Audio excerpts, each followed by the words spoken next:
Video looking at muscle types and junctions, and this video is to look at particularly the different types of twitch fibers, but also look at neuromuscular junctions as a result. And this is updated for 2024 to fit the syllabus more accurately. There are lots of different areas that you need to look at if you're studying this in detail, but in terms of A-level we study 3 different muscle types: cardiac muscle, which you study when you talk about the heart, skeletal or striated muscle, which is the muscle that contracts to allow you to move, and then smooth muscle, which is the muscle that pushes, say, the food through your intestines, for example. And this area, the syllabus focuses on striated muscle or skeletal muscle, which is the same thing. Makes up about 40% of the mass of your body. It has 2 types of fibers. We call them fast twitch fibers and slow twitch fibers. Basically, the difference is about how quickly they need to operate. So fast twitch fibers will operate rapidly, but for short periods of time, and slow twitch fibers can remain contracted for longer periods of time, but rarely have to move quickly. So a good example of a fast twitch fiber would be something like your bicep. If you're lifting weights, you have to move it quickly. Whereas something like your calf muscles would be a good example of a slow twitch fiber, which is something that keeps you stood upright all day. If you stood up in your job, you have to stand up a long period of time, but it's rarely that it has to move very quickly. Most people have on average about 50% of each. Some of the levels that you get can be inherited, but exercise and training will make you develop more of one over the other, depending on what you're training for. Numbers remain relatively constant, but the length of each fiber increases, as does the muscle cells, depending on how much you exercise for them. So you can see here we have the mean number of low fibers in leg or muscle arms. So for a cross-country runner, 79, whereas someone who's sprinting needs more fast muscle fibers, they have less slow fibers as a result. Okay. So if you're a marathon runner, you would have more slow twitch muscle fibers, uses lots of oxygen for fuel because it's going to work aerobically, and it provides continuous energy, offers extended muscle contraction, and basically fires slowly. Whereas if you're a sprinter, you'd have more fast twitch muscle fibers, which will rely on aerobic but also anaerobic respiration for fuel, and provides short bursts of speed, but it does fatigue more quickly. So let's have a look at slow twitch in more detail. There is only one kind of slow twitch fiber. They contain large oxidative enzymes, so lots of enzymes to do aerobic respiration. They're surrounded by more capillaries because they need a constant supply of oxygen and glucose to do aerobic respiration. They are highly resistant to fatigue, and they are more energy efficient because they're doing aerobic respiration, and they will therefore support endurance running.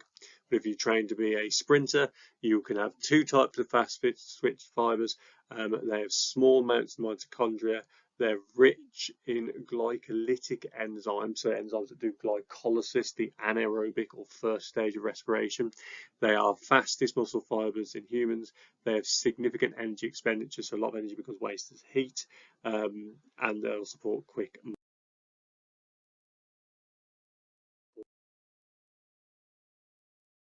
This, if we compare the two, so again, slow twitch is used in endurance, but fast twitch is used in bursts of activity. The contraction is slower, but for a longer period of time, which leads to low levels of fatigue, very slow fatigue in slow twitch fibers. So if you think about it, if you stood up, or your calves don't get tired for standing up. If you're stood up all day with one, often it's unlikely. So for example, for me, after the summer holidays, when I'm stood up in the classroom the first day, my calves might ache by the end of the day, and that's slow build up of fatigue. It's aerobic, so there's a high density of mitochondria and good blood supply for both glucose and oxygen. Don't just say oxygen. There's high levels of a pigment called myoglobin, which has a higher oxygen affinity than hemoglobin does, a very red colour, and this means it attracts oxygen into the muscle really easily, and it has low glycogen and phosphocreatine stores, because it's aerobic, so it's constantly getting supplies of glucose and oxygen. Whereas a fast twitch fiber contracts rapidly and relaxes rapidly, but it fatigues quickly, so you can only use them for short amounts of time. They'll often respire anaerobically and therefore don't need the mitochondria, because remember, glycolysis, the only stage in anaerobic respiration, happens in the cytoplasm of the cell. Blood vessels are needed less because little oxygen is needed, because it relies on anaerobic, and then it can slowly replace the oxygen to break down the oxygen debt afterwards. And it has very little myoglobin because little oxygen is needed, so they're often paler in colour, but it will have a lot of glycogen and phosphocreatine stores. And if you don't know what the phosphocreatine stores is, watch my video about muscle contraction. Compare the two here, you can see there are lots of comparisons, but let's just focus again on slow muscle fibers first. So slow muscle fibers are long, have a long contraction and relaxation style. They have a smaller store of calcium ions because they're working for a longer time, and therefore they don't need to constantly replace them and reuse them and release them and reuse them. They have lots of mitochondria, so can gain energy from aerobic respiration, as it has enough time to make ATP. They have a dense capillary network and mitochondria near the surface to reduce diffusion distance, and they contract slower, so need less amounts of calcium. They do suffer less from fatigue, as aerobic respiration means less lactic acid is formed, and therefore they suffer. To that, then, the fast muscle fibers have slow, for a short period of time, but with more power. They need fewer capillaries because they rely on anaerobic respiration, glycolysis, and phosphocreatine, so need less oxygen. And as I said, that slow supply of oxygen between exercise is enough to break down the lactic acid over time. They need high amounts of calcium ions because they need to initiate more contractions, so sudden rapid contractions needing high concentrations of calcium ions. They have high levels of glycogen and high levels of phosphocreatine stores as a supply of fuel for high intensity contractions. So when they need that fuel, they need it quickly. And they tend to get fatigued more because they're anaerobic to generate lactic acid, which does reduce the pH. So to summarise, slow twitch fibres contract slower and provide less powerful contractions for over a longer period of time. It is common in muscles like the calf muscle, which contracts constantly to maintain the upright position. Aerobic, and therefore it prevents the buildup of lactic acid. It's got a myoglobin store as an adaptation, which is good at storing and has a high affinity for oxygen. It's got rich blood vessels to supply lots of oxygen and glucose for aerobic respiration, that should say, and it's numerous in mitochondria, providing ATP from aerobic respiration. Twitch muscle fibers contract rapidly with a more powerful contraction but over a shorter period of time, and it's common in muscles that have to have bursts of activity, such as biceps, lifting weights, or for sprinters in their legs maybe. They're adapted by having thicker and more numerous myosin filaments, which means more myosin heads to attach to the receptor sites, and therefore a strong contraction.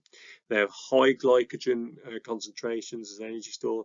They have anaerobic enzymes, so allow anaerobic respiration, and they have phosphocreatine stores, so the phosphocreatine can break down to phosphorus and creatine, and that inorganic phosphate can attach to ADP to replenish ATP oxygen.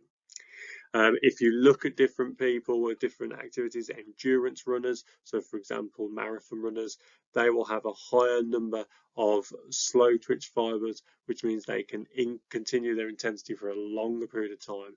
They have a higher capillary numbers to allow that, which means they have higher oxygen levels and oxygen consumption because they're doing aerobic respiration. Whereas if you're doing something like sprinting, you have less slow fibers and more fast fibers, which is intense, but you need less oxygen because you're relying on anaerobic respiration and phosphocreatine to replenish that ATP. So just some little bits here, but you need to know that muscles obviously all work around joints. We attach muscle to bone via tendons, which is flexible but not elastic, so they pull on the bone. And muscles work by being antagonistic. Now, what this means is when one muscle contracts, the other muscle relaxes. So the bicep, if this contracts, it stretches out the tricep. If the tricep contracts, it stretches the bicep, and that allows the movement either side of the. This is really probably extra information if you're doing A levels more IB biology, but just so you're aware, you might wonder, well, why doesn't the one muscle, when the one muscle's been stretched, why doesn't it just keep stretching out?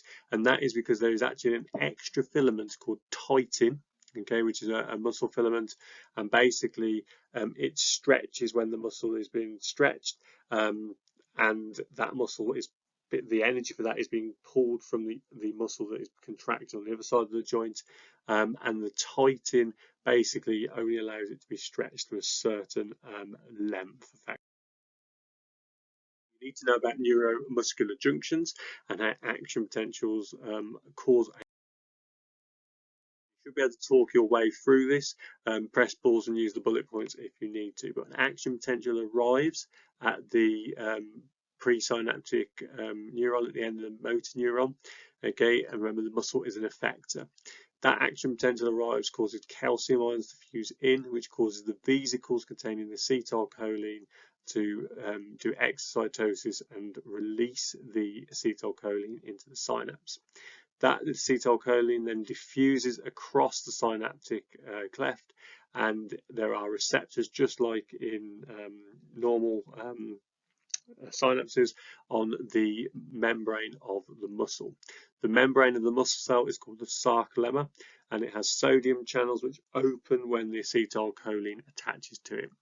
That causes depolarization, so sodium ions rush in to the muscle cells, and then a wave of depolarization travels down the membrane until it gets to something called a T system, which is an invagination effectively of the sarcolemma.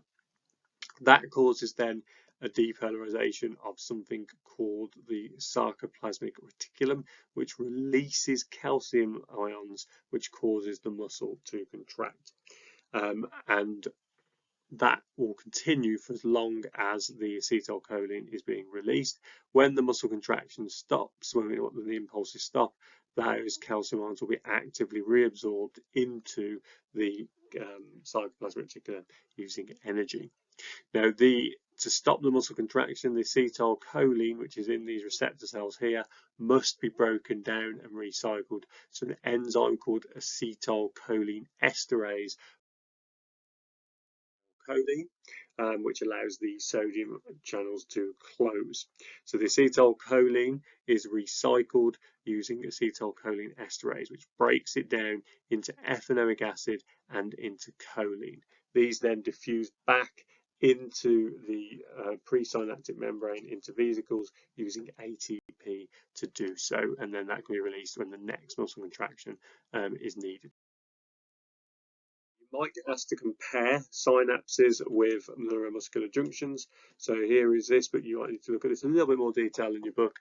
So if we look at a synapse, it uses acetylcholine as a transmitter. So does a neuromuscular junction.